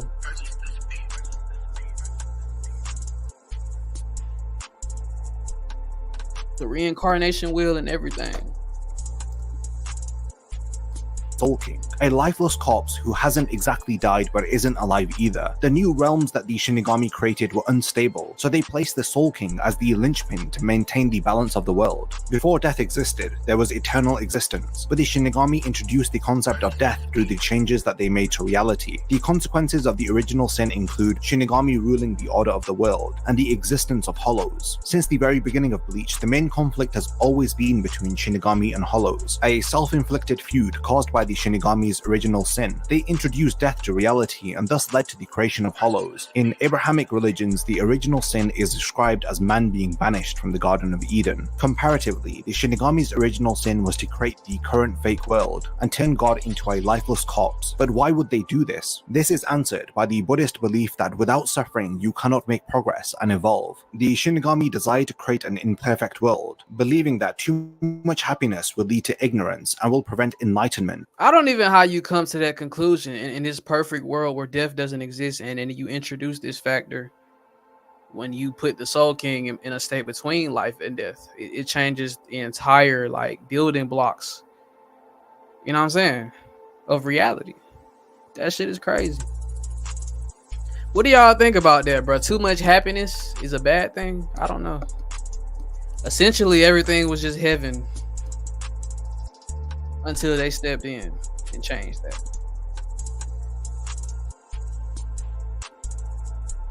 Which a Buddhist believes is the only way to attain nirvana and escape the cycle of reincarnation. The approach of the Shinigami is devoid of God, similar to Buddhism, whereas the original state of reality had a god and was overseeing a perfect world, alike to the Abrahamic interpretation of reality prior to the banishment from the Garden of Eden. Bleach Volume 48 is titled God is Dead. This is in reference to the truth behind the Soul King, and thus introduces us to the conflicting philosophies behind Urahara and Aizen's worldview after they learnt the truth about their reality. The Greek philosopher Plato believed that the world of the living didn't matter as it was not eternal. He accepted that reality was imperfect due to the concept of death. However, he states that the pursuit of true wisdom and knowledge was the everlasting world of the gods. He elaborates upon this by stating that it is philosophers who stand above men to gaze into the world of wisdom and to return with knowledge which will improve the human world. Both Aizen and Urahara can be likened to the fundamentals of Plato's philosophers in terms of the desire to comprehend beyond their sense of perception. We live in a world of visible and intelligible things. You know what I'm saying? Aizen and Urahara represent someone who is not okay with the status quo and somebody who is okay with it, and they understand their place in the world, you know what I'm saying? And Aizen wants it way more than that, you know what I'm saying? Our five senses form our visible world, thus it is subject to change and uncertainty. However, the intelligible world is made up of unchanging rules of reason, like mathematics and abstract definitions. Thus, the intelligible world will always describe the eternal form of things. For example, a human will always take up the form which applies to all humans. Despite the variations of skin color, sizes, and gender, the physical form has an abstract definition. The human form will always be what it is. Now, the individual human like yourself is, however, a physical object, which is subject to the uncertainty of the visible world. If a human is dropped from a skyscraper, then it ceases to fit that intelligible, eternal human form. Plato imagines that the visible and intelligible world are divided in the middle. The lower half consists of the visible world, and the upper half is the intelligible world. He states that each half represents a type of knowledge, the visible world representing opinion and the intelligible world representing true knowledge and the word of God. The big reveal within Bleach is that the world of God, Plato's intelligible world, has been altered and changed because of the original sin orchestrated by the Shinigami. The catalyst that causes Urahara and Aizen to take action is learning that the intelligible eternal form of God and the nature of reality is riddled with uncertainty and subject to change. Both of them realizing the truth of the world consequently undertook differing philosophies to deal with the truths presented to them. Urahara accepts the way that the world has come to be and adopts the approach of the German philosopher Friedrich Nietzsche. Like the title of Bleach Volume 48, God is dead, the Soul King is a corpse not in control. He exists merely to maintain the balance of the worlds. Through learning that the Shinigami killed God, it grants us freedom from subservience. But Urahara also comes to accept we must now undergo struggle to make progress. Nietzsche stated God is dead upon the And this is where I can relate more with Aizen, because I'm like, why the hell did y'all do that? Why? It almost gives off a sense of jealousy. I don't know. What the hell? Why did you choose to reduce him to nothing but a thing? You know what I'm saying? He's not alive, but he's not dead. He can't communicate with the outside world. He just acts as something to hold everything together, you know?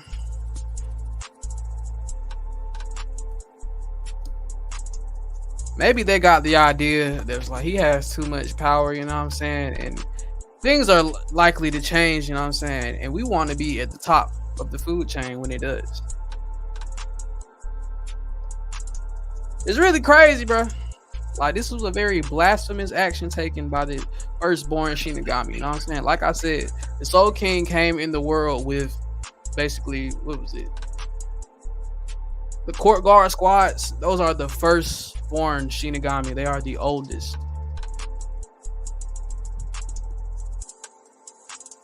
Of scientific knowledge. In defiance to Christian beliefs, he states that humans killed God through finding meaning and understanding of reality from science as opposed to religion. Through our own hand, we killed the murderer. That screenshot. Believing that they knew better. People make reckless decisions in the heat within the moment, bro, and don't even realize, bro, what type of torpor you're inflicting on the world. Now, death is a new thing introduced. Suffering, sadness, despair, depression, all of these negative aspects of life. That's what gave birth to the hollows and holification itself and the realm of Hueco Mundo. You know what I'm saying? People are almost guaranteed to suffer in life, you know what I'm saying? And some people suffer to the very end, and that's how the hollows are born.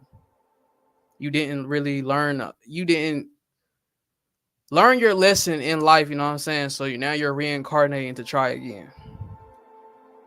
You know, work your way up the ladder, basically. Of all murderers, an approach which some consider to be nihilistic, but objectively offers a realistic outlook on reality, which puts the power into the hands of individuals instead of an all-powerful deity. Aizen, however, refuses to accept things just as they are. Falling in line with Plato's views, he desires to attain greatness and become God himself, to return intelligibility to the world. Like a true philosopher of Plato, he desires to go to the world of the gods so that he may return with wisdom and knowledge, which will serve to benefit humanity through progression and enlightenment. They both have their own reasons for creating the Hokyoku. Aizen, it seems like Aizen had good intentions, just the way he went about it was very cruel. Especially to his co-workers, his colleagues, and everything like that. The way he went about it was fucked up. But that's basically what he was trying to do. All of this forbidden knowledge that the Gote 13, that the court guard squads keep a secret, he feels that that itself is a sin, and y'all are lying to the world by doing that. So what he was doing was basically rediscovering what was lost. Which stems from these very philosophies that I have just gone over. Initially introduced as a device that blurs the boundaries between Shinigami and Hollow, it is then revealed to fulfill the desire of the possessor's heart. Aizen's actions were driven by his desire to overthrow the fabricated, hypocritical system which is in place, considering the Shinigami to be a mindless herd who blindly serve their Soul King. Aizen's drive can once again be explained by Nietzsche, who allows us to further analyze the polarity between Urahara and Aizen's differing ideologies. Nietzsche introduces to us a hypothetical concept called the Übermensch, which literally means the overman. This concept represents the ultimate goal that everyone should aspire towards, only attained by rejecting the status quo, desiring to be more than just a member of the herd, free from the constructs of society and its morals. The overman quite literally believes in no higher power and fills that void with ambition, innovation, and desire for true understanding of the world. This individual believes that there are no limits to their own possibility. Consequently, they aspire to take down the current flawed system and replace it with a superior system of their own. Aizen is this overman, which explains the lengths that he goes to in order to bring about the systematic collapse of the Shinigami. He proclaims before he leaves the Soul Society that nobody has ever stood atop the heavens before, not even the gods. This once again draws parallels to Nietzsche's famous concept of God is dead, as Aizen states neither them, being the Shinigami herd, or himself have ever attained the heights to which he seeks, but he will be the one to do so. His actions solidify his intense desire for this purpose, through his manipulation, betrayal, and lack of concern for disrupting the status quo. The desire to overcome that the overman possesses is defined by Nietzsche as the will to power. Aizen's will to power is the Hokyoku, which allows him to become more than just a Shinigami. He transcends into a being superior to Shinigami and Hollows after he places the Hokyoku within himself. This wish-granting orb and Aizen... And y'all see how this form represents a butterfly, right? At first, his whole entire body was encased, and that was like a cocoon form for him. And then when it breaks open, it's like this new life, this butterfly and everything like that. And he has a cross in the middle of his chest. I don't know if that's like a reference to Christ or whatever. Hey, Michael still here. Hey, man, if y'all enjoying this content, bro, make sure y'all hit that link in the chat, bro. Hit that cash out, you know what I'm saying? You want to send your retirement, the pension, you know what I'm saying? Whatever, you feel? You know what I'm saying? Go ahead and send that, you know what I'm saying? You want to send your savings, your everything. The trip that you were putting away for. I appreciate y'all, man. I appreciate it.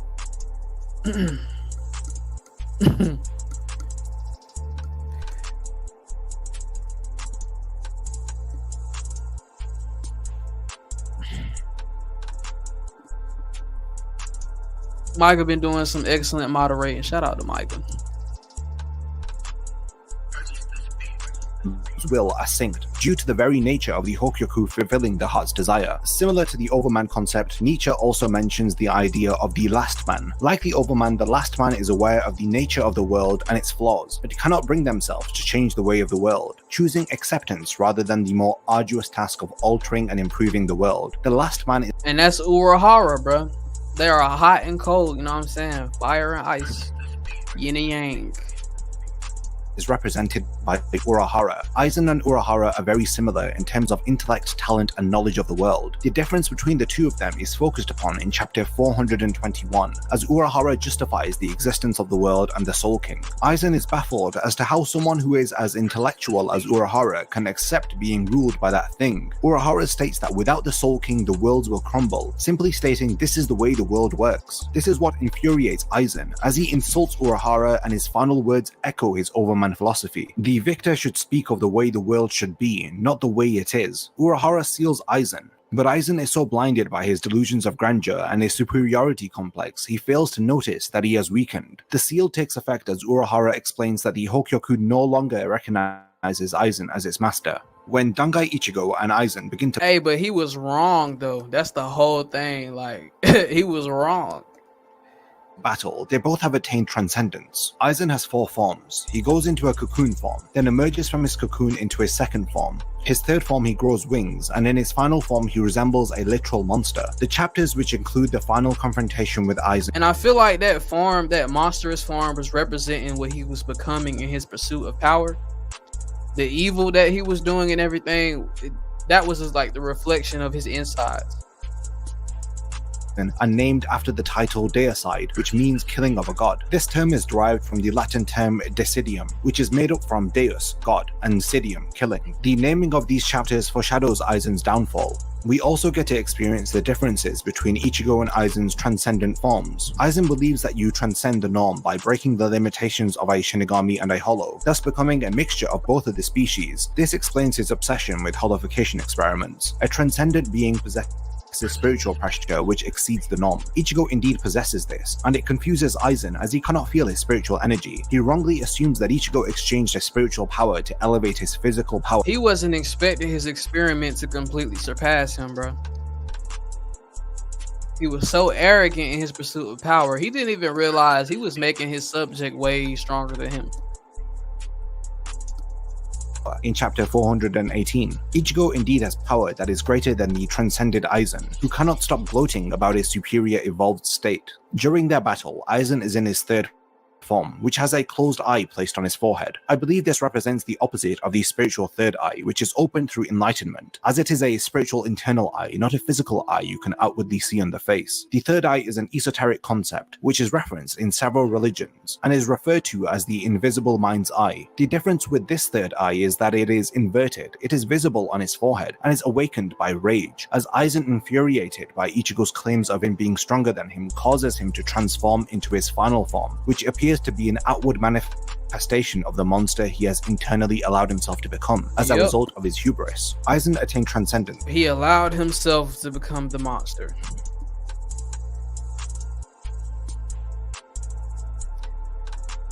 The metaphors within his anime, bro, are crazy, yo.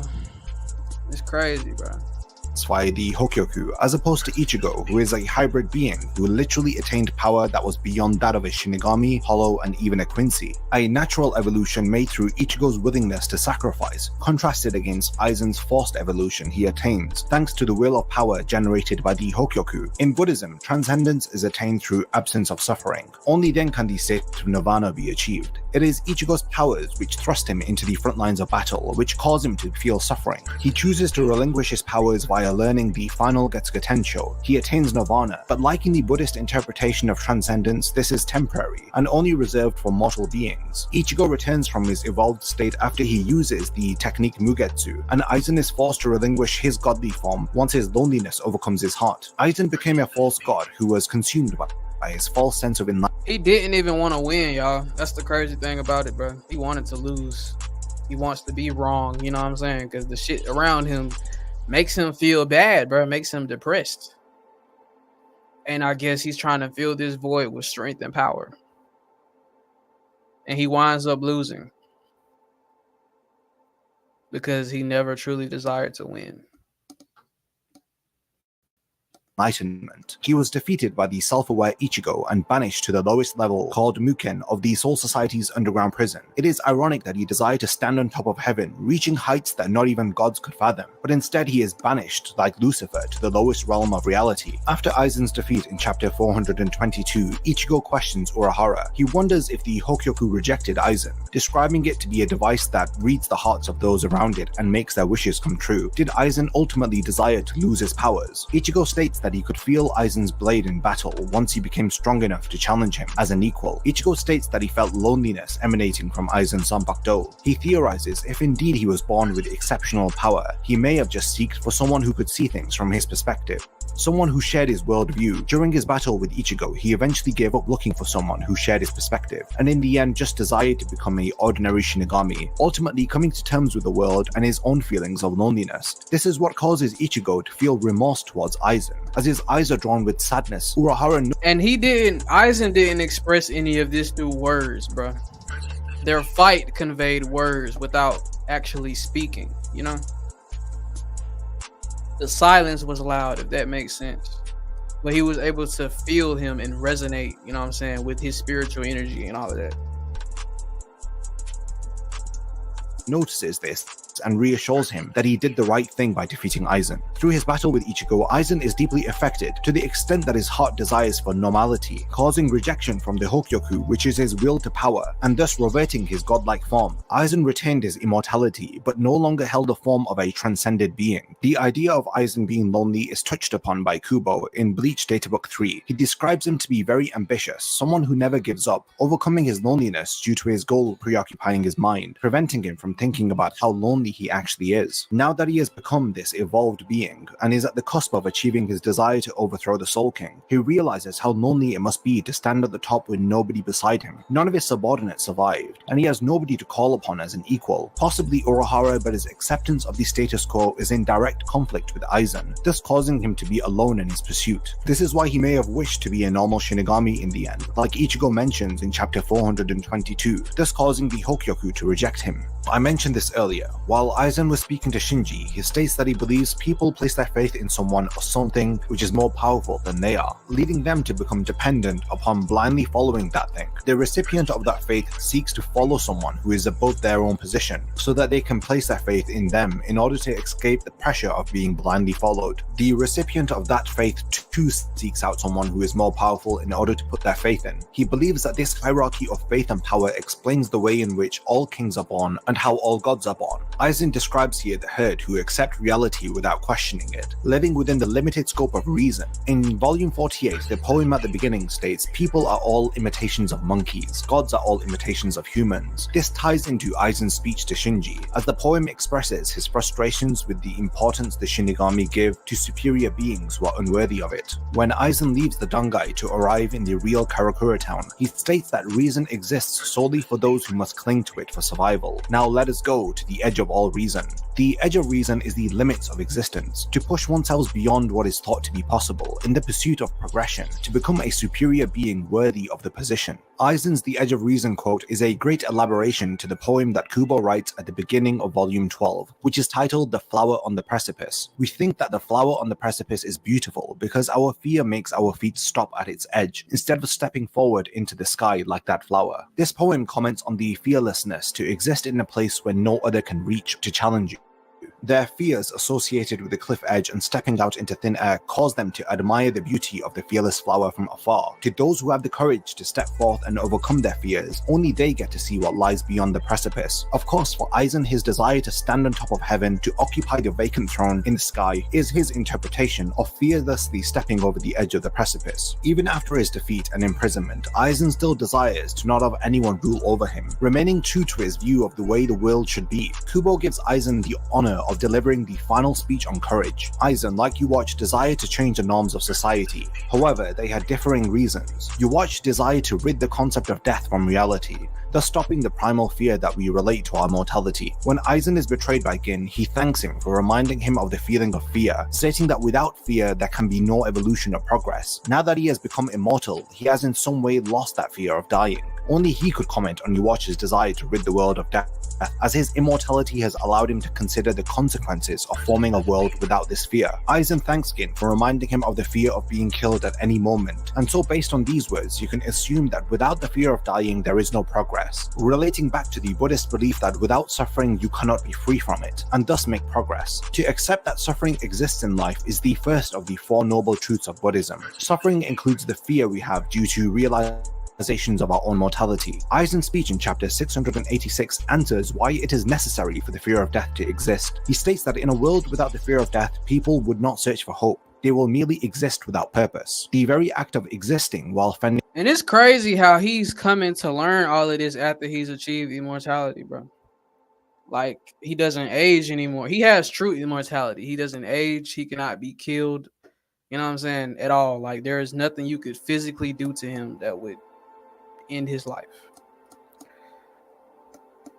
Off fears is a different and more admirable feat according to Aizen. He reveals to us that living in such a manner is the very essence of courageousness. This final rendition of Aizen's character, who speaks after his defeat, demonstrates to us a character who still holds his views on the way the world should be, but has accepted that he could not achieve his desires. Thus, with his failure combined with his desire for progression, he is able to show us his growth through his final speech about courage, describing in effect the most admirable aspect of the world he wished to alter. The Four Noble Truths of Buddhism really help to bring more insight into the flaws of Yuwatch's ideology. Like I said, the first noble truth is to accept that suffering in life is inevitable. During our lifetime, we will feel pain through loss, sickness, injury, tiredness, and the ultimate suffering, which is to die. To accept the first noble truth, you realize that whatever happiness you try to strive towards, it will not last. All moments in life come and pass, so too will we. The second noble truth is to understand that our suffering arises from our attachment to our desires. For Yuwatch, his suffering, which is his fear of death, arises from his attachment to life and existence. The third noble truth speaks of the end to suffering, which will result in ultimate freedom, the state of nirvana, which translates to freedom from suffering, worries, and pain. This state cannot be comprehended by those who have not attained it. The third noble truth speaks of achieving the heightened state of nirvana, which explains Aizen's thoughts and progression, and how he related the fear of dying at any moment to his own progression. When he is reminded of his mortality he was made to suffer, this ceases once he rids himself from his attachment to life and reaches a heightened state of being through evolving after Gin's betrayal. Suffering stops once we rid ourselves to the attachment to our desires. Our selfish cravings lead to our ultimate demise, which is exactly what happened to Yuach. Aizen merely comments on the necessity of death in relation to making progress and living fearlessly in his final speech on courage. Aizen's character undergoes change from his first appearance in the story to his last. This is pretty evident if you have been following the video up until now. In a typical positive change arc, a character believes in a lie. They then encounter the truth, and it is this truth that helps the character to overcome the lie that they believe by finding and accepting the truth. Aizen's change in the story flips this positive change arc on its head, as he undergoes what is known in screenwriting as a negative change character arc. In a book, Creating Character Arcs, Kane Weiland states that a negative change arc tells a story of a character who ends in a worse place than that in which he started. The negative change arc has 3 types of arcs within it: the disillusionment arc, the fall arc, and the corruption arc. I believe that Aizen undergoes 2 of these negative arcs, one in the past and one in the present timeline of Bleach. The disillusionment arc occurs for Aizen when he learns the truth about reality, the real purpose of the Soul King. That is why I rock with SŌSUKE. At that part where he came into the prison, bro, and confronted, bro, like, nigga, I could just remove these keys myself. Like he removed like 2 keys or some shit. Yeah, bro. That nigga Aizen is while he's locked up, he is still getting more and more powerful, bro. This entire truth he learns is a negative one. Due to not knowing much about Aizen's past, it is difficult to pinpoint what other than his innate talent and pursuit of knowledge led him to learn about the truth of the Soul King. We don't know the initial lie that Aizen tells himself that leads him to the truth, which causes his disillusionment. We can infer that some form of dissatisfaction with the world caused him to desire to understand the world, which led to him learning the truth of the world. In the story, the earliest point that we see Aizen is after he has learnt the truth and begins his holification experiments. We observe his negative change arc unfold from this point onwards. In the present day, Aizen undergoes the fall arc. After his disillusionment occurs, it results in Aizen developing his fatal flaw or lie. His lie, he believes, is that he is the only one worthy to rule over others, not allowing himself to be ruled by anyone else, especially the Soul King, who he depersonalizes by referring to him as it or that thing. Instead of overcoming this lie through finding acceptance or another truth to resolve his concerns, Aizen instead falls further into this lie, ultimately resulting in his defeat and imprisonment. Aizen rejects the truth of the world. Unlike Urahara, he cannot accept it. Like the overman that he is, Aizen seeks to change the world into how it should be. Unlike the herd, he cannot blindly place his faith in a god that is given power by the people who solely rely upon reason for existence. He realizes the Soul King is a powerless linchpin. His hubris and superiority complex makes him believe that he himself is worthy of becoming a heightened being, deserving of others' faith. Aizen clings to his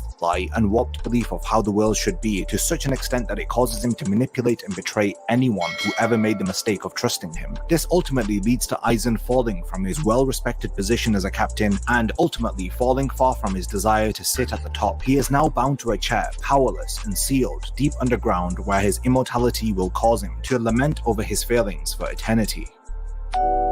If you enjoyed this video, yeah, he can actually escape, bro. As we've seen in the recent continuation of Bleach, Aizen can actually leave if he wants to, but he chooses to sit there. And the Hogyoku is fully within his soul. Like, it's part of him now. Like, it's not even just no chest thing that exists that you can just see. It's fully within him. So yeah. Damn, that was a long ass video, y'all. Aizen wanted unearned power. Yeah. He also desired people to worship him and everything and follow him, which seems like a lie that he tricked himself into believing. When really, in all actuality, he wanted acceptance and for people to understand him. That is just fucking crazy, bro. But what y'all think, man? What y'all think? Y'all let me know, bro. Dope live. Appreciate you, man. Appreciate you. We're gonna go on and get up out of here. This was a dope one. Hey, make sure y'all catch the replay. I feel like this video opens up a lot of discussions, you know what I'm saying? Like, this makes it way more than just some type of anime and just some form of entertainment. It really provokes thought, and it really makes you think about things, you know? The world around you, different philosophical views that some people might have. But we don't see things like this come into play because people, in all actuality, they don't have this type of power, you know? I feel like we would see that, you know what I'm saying, if it was like that. Yeah. AIZEN is definitely one of my favorite characters. I don't think he's evil, bro. I feel like he's more of a, what would you call it? An anti-hero, bro. AIZEN is more of an anti-hero than a straight up villain. Because he didn't even kill majority of the people that he fought. He didn't even kill them, bro. Majority, like damn near all of them, he didn't kill any of them. I think the only person he killed is Tosin. The parallels of life, anime, and philosophy. Yeah. Like, anime just makes them able to illustrate it more, you know, while still maintaining like these life lessons and philosophies. But yeah, y'all, I'm gonna get up out of here, man. Lou, make sure you email me, man. Make sure you email me. Salute to all the people in the building, man. The moderators. Salute to Micah, Cutting Edge. Who else we got in the building? Screenshot. Ike, Just Saying. Whoever's still in the building in Chicago. Salute, CX. Yeah. I'll see y'all on the next one, bro. Peace.